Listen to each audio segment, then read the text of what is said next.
ገረባሃ ኢላላ ወደ ምስራቅ ተመልከቱ የሮ ጀደሙ ዳጌሰኒ ቤቱሚ ቅዳሴን አስቀደሲሳ ጅርቱይ ወይስ ዮኪትን ሞ ዳጌፈቻ ጅርቱ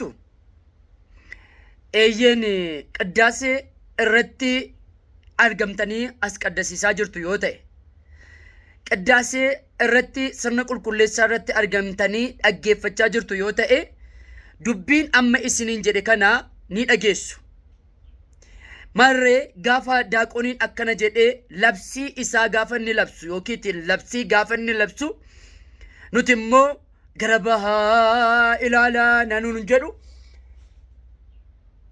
akkasitti dhaabbanna yoo ta'e fuula keenya gara bahaatti garagalchinee dhaabbanna yoo ta'e dogoggorree jirra. Akkana gootanii beektanii? Akkana gootanii beektanii? namoota baay'ee namatti kana godhu anamma warra icciitti kana beekaniif miti kanan isinitti himuu barbaade warra icciitti kana hin beekne kan akka kootiif isinis immoo sheer gochuudhaan koppilinki gochuudhaan akkasin na jajjabeessitanu hin barbaadu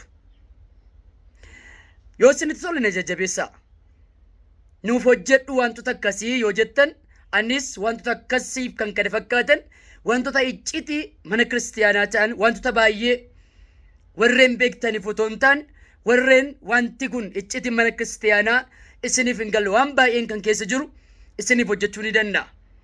Isinis immoo na jajjabeessaa jabaadhu jedhaa nuuf hojjedhu jedhaa anis akkan isiniif hojjedhuuf jechuudha.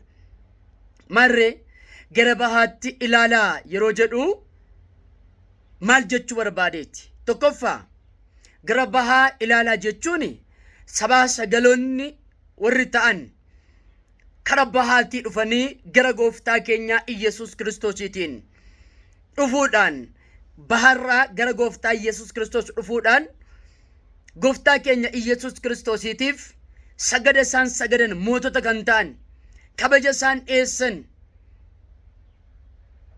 isa sana kabajicha sana ilaalaa haadhaaf ilmoo otoo addan baasiin kabaja isaan laatan sana ilaalaa isinis kabaja waaqayyoodhaaf laadhaa kabaja haadha waaqayyootiif laadhaa jechuudha kasoomina isaanii ilaalaa jechuudha.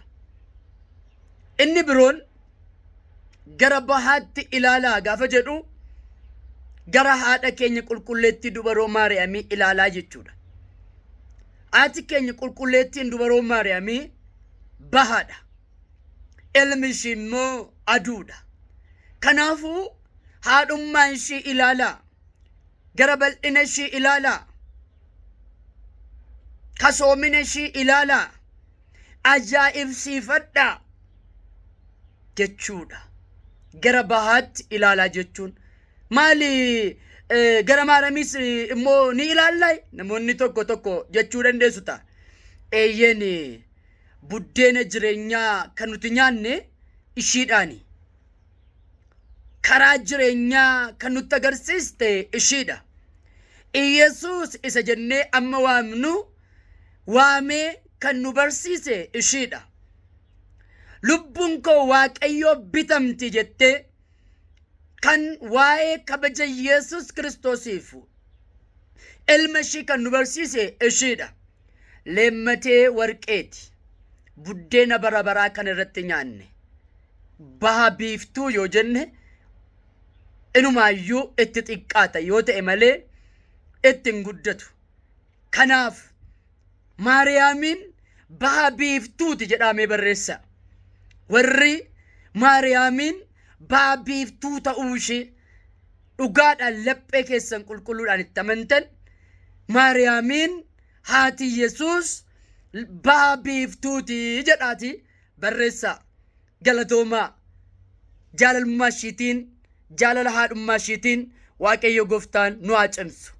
Eebbiif sugni ishee hunduma keenya irraa bulu.